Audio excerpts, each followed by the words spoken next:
शांति। आज 4 अक्टूबर 2021 की बाबा की मुरली। मीठे बच्चे, बाप को याद करने की भिन्न भिन्न युक्तियां रचो। पुरुषार्थ कर चार्ट रखो, थको नहीं, तूफानों में अडोल रहो।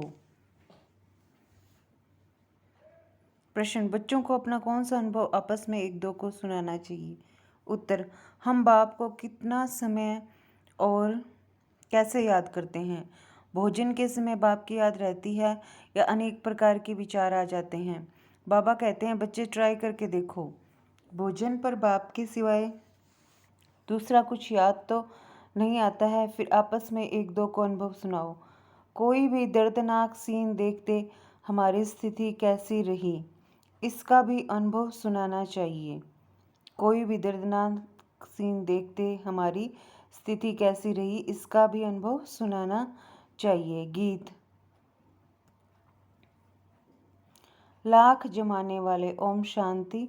मीठे मीठे बच्चे अब बेहद बाप को कैसे भूलेंगे, जिससे बेहद का वर्षा मिलता है, जिसको आधा कल्प से याद करते थे। यह तो समझाया है कि मनुष्य को कभी भगवान नहीं कहा जाता, तो अब जबकि बेहद का बाप मिला है, उसकी याद में ही करामात है।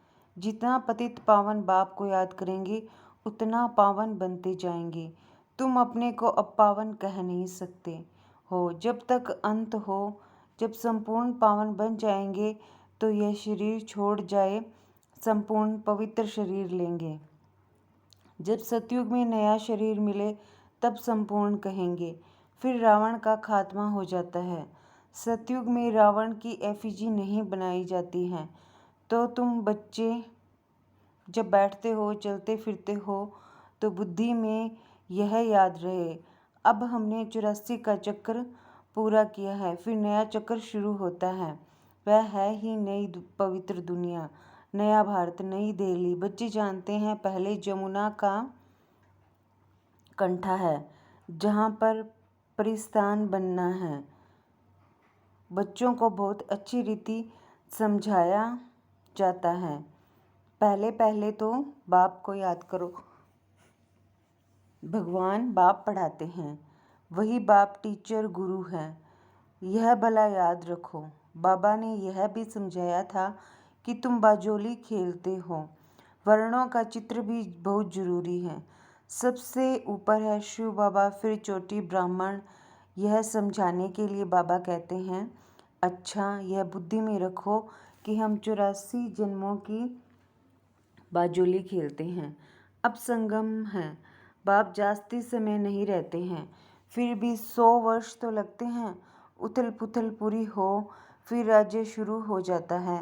महाभारत लड़ाई तो वही है जिसमें अनेक धर्म विनाश, एक आदि सनातन देवी देवता धर्म की स्थापना हो रही है। तुम्हारी कलाबाजी तो वंडरफुल है। तुमको पता है कि फकीर लोग कलाबाजी खेलते तीर्थों पर जाते हैं। मनुष्यों की श्रद्धा तो रहती है ना, तो उन्हों को कुछ न कुछ दे देते हैं। परवरिश उन्हों की होती रहती है, क्योंकि ऐसे मनुष्य अपने साथ क्या उठाएंगे। बाबा तो इन सब बातों का अनुभवी है। बाबा ने अनुभवी रथ लिया है, गुरु भी किए हैं, देखा भी बहुत कुछ, तीर्थ भी किए हैं। अब बाबा कहते हैं, बाजोली तो याद कर सकते हो, हम अभी ब्राह्मण हैं, फिर देवता क्षत्रिय बनेंगे। यह है सारी भारत की बात। बाप ने ऐसे समझाया है। तो धर्म तो जैसे बाई प्लाट है। बाप ने तुमको ही तुम्हारे 84 जन्मों की कहानी बताई है। सेंसिबल जो हैं वह हिसाब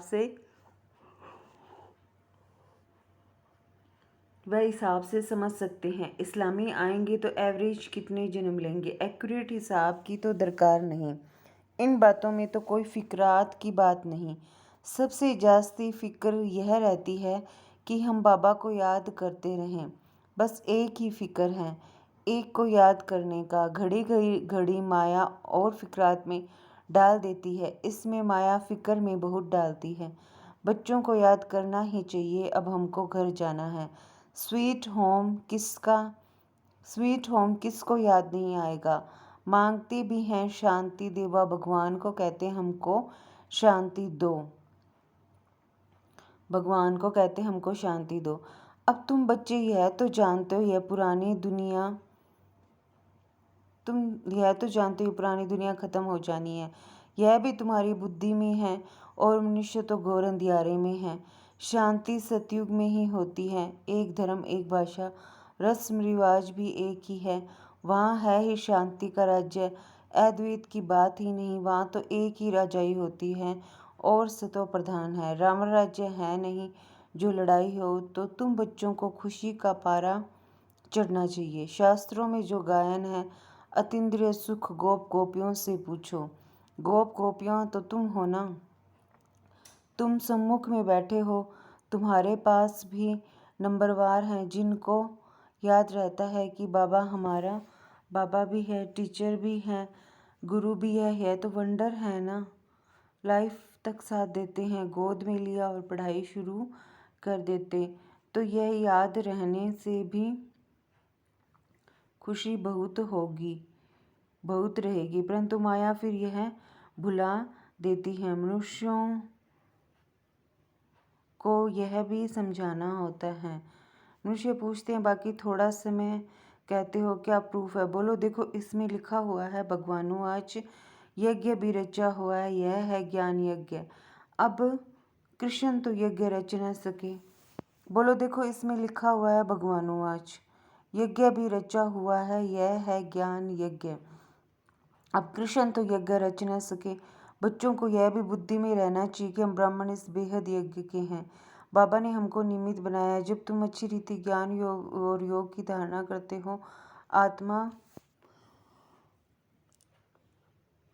संपूर्ण बन जाती है, तब इस भंबोर को आग लगेगी। मनुष्यों को ही पता होता है ना कि यह बेहद का कर्म क्षेत्र है जहाँ सभी आकर खेल करते हैं। बनी बनाई बन रही। बाप कहते हैं बच्ची चिंता उनकी की जाए जो अनहोनी हो गया सो ड्रामा में था, फिर उनका चिंतन काहे का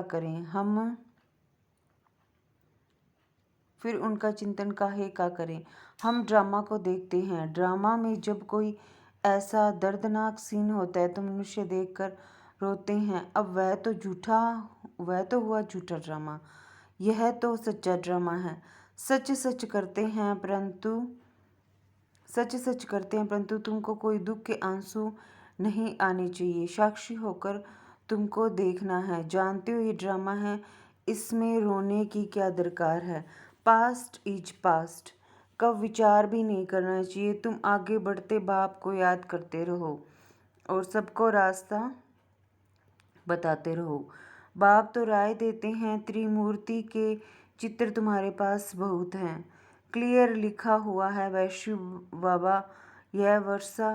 तुम बच्चों को यह चित्र देखने से बहुत खुशी होनी चाहिए। बाबा से हमको विष्णुपुरी का वर्षा मिलता है। पुरानी दुनिया तो खत्म होनी है, बस यह चित्र सामने रख दो। इसमें खर्चा तो कुछ भी नहीं है, झाड़ भी बहुत अच्छा है। रोज सवेरे उठकर विचार सागर मंथन करो। अपना टीचर आप ही बनकर पढ़ो। बुद्धि तो सबको है, चित्र अपने घर में रख दो। हर एक चित्र में फर्स्ट क्लास ज्ञान है। कहते हैं विनाश होगा तो तुम्हारी बाप के साथ प्रीत है ना। कहते भी हैं सतगुरु मिला दलाल के रूप में।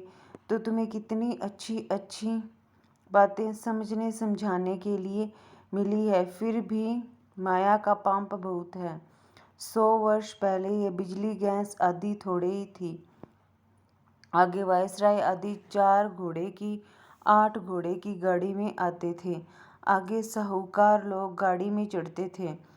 अब तो विमान आदि निकल पड़े हैं। आगे यह कुछ नहीं था। 100 वर्ष के अंदर यह क्या हो गया है। मनुष्य समझते हैं कि यही स्वर्ग है। अब तुम बच्चे जानते हो स्वर्ग तो स्वर्ग है। यह सब पाई पैसे की चीजें हैं। इनको आर्टिफिशियल पाम्प कहा जाता है। अब तुम बच्चों को यही एक फुरना चाहिए कि हम बाप को याद करें, जिसमें ही माया विघन डालती है। बाबा अपना मिसाल भी बतलाते हैं। भोजन खाता हूँ, बहुत कोशिश करता हूँ याद में रह खाऊं, फिर भी भूल जाता हूँ। तो समझाता हूँ, बच्चों को तो मेहनत बहुत होती होगी। अच्छा बच्चे, तुम ट्राई करके देखो, बाबा की याद में रहकर दिखाओ। देखो, सारा समय याद ठहर सकती है। अनुभव सुनाना चाहिए। बाबा, सारा समय याद ठहर नहीं सकती है। बहुत किस्म किस्म की बातें याद आ जाती हैं। बाबा खुद अपना अनुभव बताते हैं। बाबा ने जिसमें प्रवेश किया यह भी पुरुषार्थी है। इन पर तो बड़े झंझट हैं, बड़ा कहलाना, बड़ा दुख पाना। कितने समाचार आते हैं, विकारों के कारण कितना मारते हैं, घर से निकाल देते हैं। बच्चियां कहती है, मैं ईश्वर की शरण में आई हूँ। कितने विघ्न पड़ते हैं, कोई के पास शांति नहीं है। तुम बच्चों को खातिरी है, अभी पुरुषार्थ पर, श्रीमत पर चल, शांति में रहते हो। इस बाबा ने यहाँ भी कई ऐसे घर देखे हैं जहाँ आपस में मेल मिलाप में बहुत रहते हैं, सभी बड़ों की आज्ञा में चलते हैं। कहते हैं हमारे पास तो जैसे स्वर्ग लगा पड़ा है। कहते हैं हमारे पास तो जैसे स्वर्ग लगा पड़ा है। अभी बाबा तुमको ऐसे स्वर्ग में ले जाते हैं जहाँ सब प्रकार के सुख हैं। देवताओं का 36 प्रकार का भोजन गाया हुआ है। अब तुम स्वर्ग का वर्षा बाप से लेते हो। वहाँ तो कितने स्वादिष्ट वैभव खाते रहेंगे और पवित्र रहेंगे। अब तुम उस दुनिया के मालिक बनते हो। राजा रानी प्रजा में फर्क होगा ना। आगे राजाएं लोग बहुत भभके में रहते थे, यह तो ठहरे पतित और रावण के राज्य में। तो विचार करो सतयुग में क्या होगा। सामने चित्र लक्ष्मी नारायण के रखे हैं। कृष्ण के लिए झूठी बातें लिख बदनामी कर दी है। झूठ माना झूठ, सच की रति नहीं। अब तुम समझते हो हम स्वर्ग के मालिक थे, फिर 84 जन्म ले बिल्कुल शुद्र बुद्धि बन गए हैं।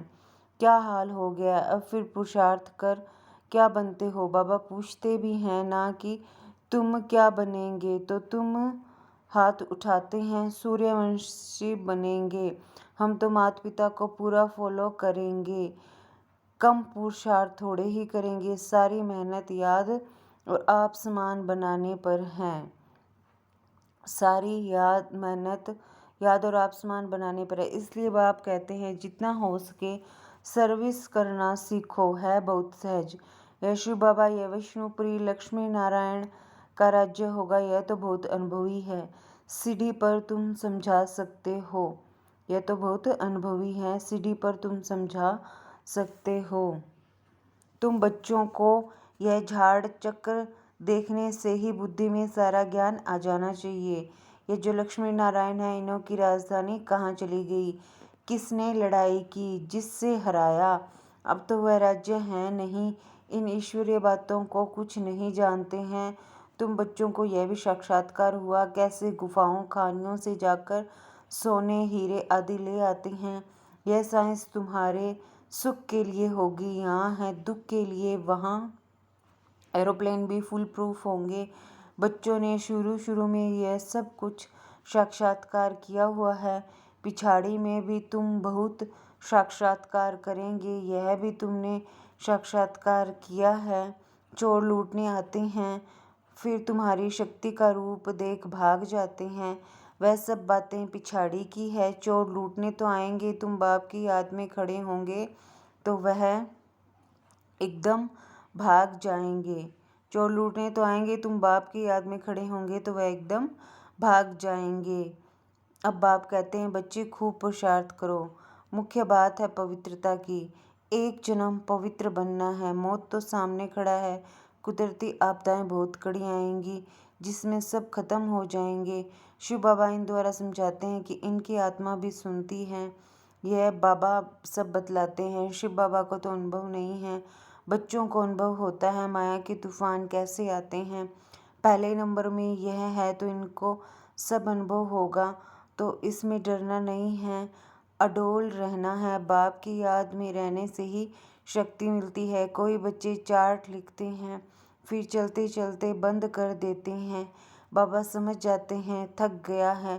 पारलौकिक बाप जिससे इतना बड़ा वर्षा मिलता है, ऐसे बाप को कभी पत्र भी नहीं लिखते हैं, याद ही नहीं करते हैं। ऐसे बाप को तो कितना याद करना चाहिए। श्री बाबा, हम आपको बहुत याद करते हैं। बाबा, आपकी याद बगैर हम भला कैसे रह सकते हैं। जिस बाप से विश्व की बादशाही मिलती है, ऐसे बाप को कैसे भूलेंगे। एक कार्ड लिखा, वह भी तो याद किया ना। लौकिक बाप भी बच्चों को चिट्ठी लिखते हैं। नूरे रतन श्रीपति को कैसे चिट्ठी लिखती है। यहाँ तो दोनों संबंध हैं। यह भी याद करने की युक्ति है। कितना मीठा बाबा है। हमसे क्या मांगते हैं? कुछ भी नहीं। वह तो दाता है, देने वाला है, यह लेने वाला नहीं। कहते हैं, स्वीट चिल्ड्रन, मैं आया हूँ भारत को खुशबूदार बगीचा बनाकर जाता हूँ। अच्छा, मीठे मीठे सिकिल दे बच्चों प्रति माता पिता बाप दादा का याद प्यार और गुड मॉर्निंग। रूहानी बाप की रूहानी बच्चों को नमस्ते। हम सब रूहानी बच्चों की रूहानी माता पिता बाप दादा को याद प्यार, गुड मॉर्निंग, ओम शांति, नमस्ते। शुक्रिया बाबा, शुक्रिया। धारणा के लिए मुख्य सार।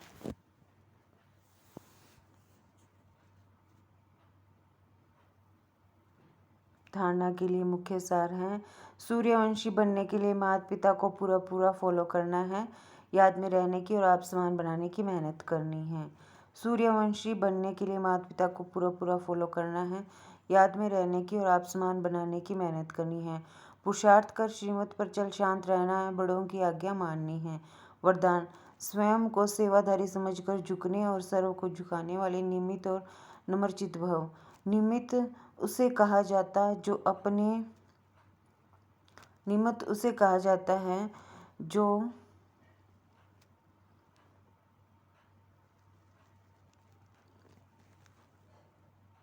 अपने हर संकल्प व कर्म को बाप के आगे अर्पण कर देता है। निमित्त बनना अर्थात अर्पण होना। नम्रचित्त वह है जो झुकता है। जितना संस्कारों में संकल्पों में झुकेंगे, उतना विश्व आपके आगे झुकेगी। झुकना अर्थात झुकाना। ये संकल्प भी न हो कि दूसरे भी हमारे आगे कुछ तो झुकें। जो सच्चे सेवादारी होते हैं वह सदैव झुकते हैं, कभी अपना रोब नहीं दिखाते हैं। स्लोगन है, अब समस्या स्वरूप नहीं, समाधान स्वरूप बनो। अच्छा, ओम शांति।